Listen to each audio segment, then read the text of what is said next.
The AI make me a Barbie trend has been blowing up my feed lately, and probably yours too. And this little legend over here has been patiently waiting by my desk for her moment in the spotlight. So here it is, the wheelchair review and unboxing of Wheelchair Barbie. But heads up, this is not a regular toy review. If you don't know who I am, my name is Justin and I love all things wheelchairs, and I'm gonna be looking at this toy and this wheelchair as if it was a client in the real world. So if you like wheelchairs or you like Barbie, stick around, you'll enjoy this. Let's do it. Right. Ooh, this is cute. Look at this little ramp. Ugh. Okay, Wheelchair Barbie. Look at this. Now this is a step improvement from the Kmart Wheelchair Barbie, which is a big complete rip-off. If you don't remember, I did a wheelchair review of Wheelchair Ken. This is like the rip-off version from Kmart. I call him Wheel. It's very funny. First impressions, I actually think this looks pretty good. Let's break down the frame and everything about it. So we've got a wheelchair frame that is a rigid frame. Rigid frame meaning that it doesn't fold in a typical fashion that you see. It does have a backrest that folds down, but it doesn't fold like a regular wheelchair. Now, why would you want a wheelchair that does not fold? The reason is because folding wheelchairs are heavier in nature because they need a folding mechanism and joints and all those kind of things. Because it folds, it's got more movement in the system. And when a chair has more movement in the system, every time you push, you lose that bang for buck. You want something really stiff so you don't lose energy every time you push. And it's also a lot more durable. So if you're doing a lot of kilometers on a chair, you want something that's nice and stiff and that's gonna last you years to come. It also looks pretty good. I mean, this is a beautiful looking rigid frame wheelchair. It's got some weird structural things going on here, but all in all, it is a great looking wheelchair. Now the red flags on the wheelchair is the seat width. So what we can see here is that the seat width is way too wide for poor Barbie over here. It may look nice and cozy and comfortable, but what you really want is her shoulders to be adducted, meaning that her arms are as close to the body as possible. And if the chair's too wide, then that means your shoulders are abducted out to the side, and it's a bit harder to push. So I'm exaggerating on Barbie here for now. So as her arms are wider, it's going to be harder to push the chair, but as you bring them in closer, your shoulders get stronger, and this is how we prevent shoulder injuries. Now they're still coming out quite a bit, but really you want your shoulders like really by your side. So ideally the seat width of the chair should match the user's hip width, or even in a little bit. Like if you want to like squeeze someone in, like you want it really close to your body. If someone's in a climate, not like Australia, where you need puffer jackets and thick thermals, maybe you want to allow for a bit more room so they can sit into the chair. You've also got to consider weight fluctuations up and down, but generally you want the wheels as close to the body as possible. If we move to the side and we see her seat depth, you can see there's still a bit of distance from her knee crease to the front of the cushion. That's okay. I mean, ideally you want the cushion to come about 1 or 2 fingers from the back of the calf over here, and that gives you the most pressure redistribution on the cushion. It also makes it a bit more comfortable as well, but sometimes people like to tuck their legs in, so if we try to force Barbie's feet back, and oh, there you go. The leg rests now swing up and down. This is not realistic. This would never happen on any chair that exists, but whatever, it's cool and it fits for this purpose. Let's tuck that in.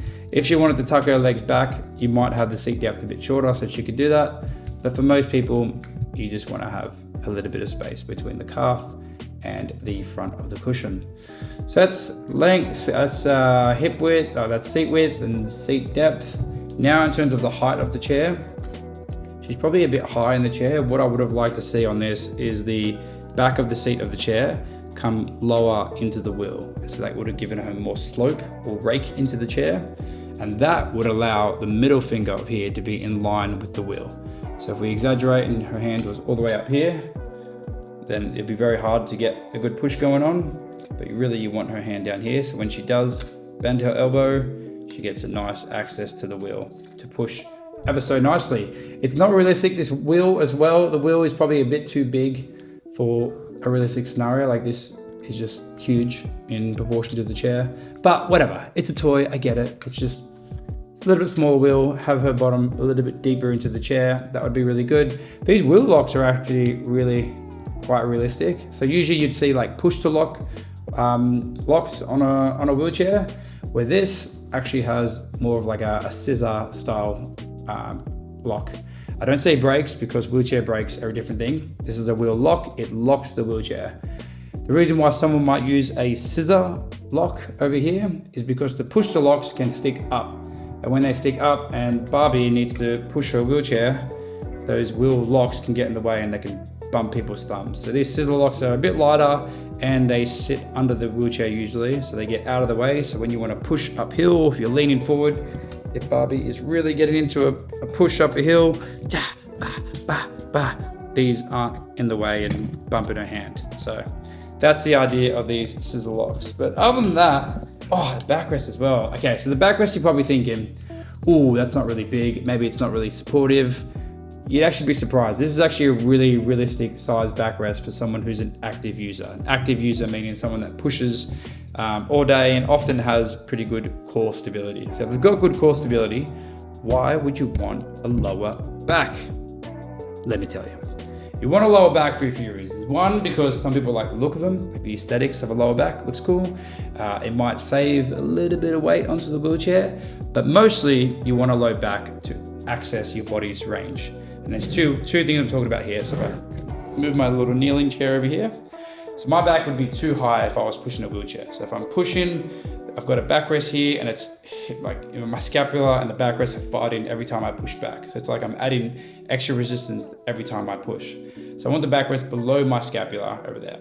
And I also want it below my scapula because sometimes I want to stretch out. If I can only go this way, then I'm going to be arching forward, kyphotic. Sometimes you just want to stretch out, get back onto the wheelchair. Or you might want to twist and reach something, and if you got a tall back, it's not going to help you. Some people prefer a tall back, some people need a tall back. Everyone is different. And Barbie seems to like a short back.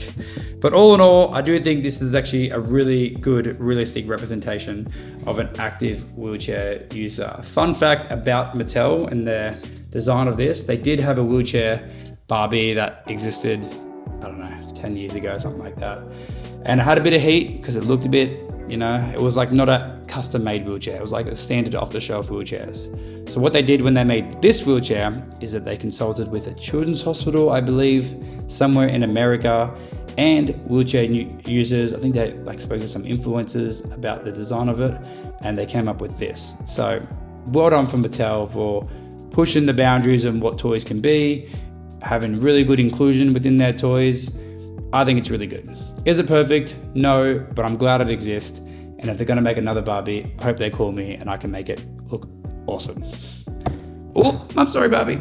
I hope you enjoyed that. I hope wheelchair Barbie is now excited for Will. Now he's got a friend. Look at him hold hands. Oh.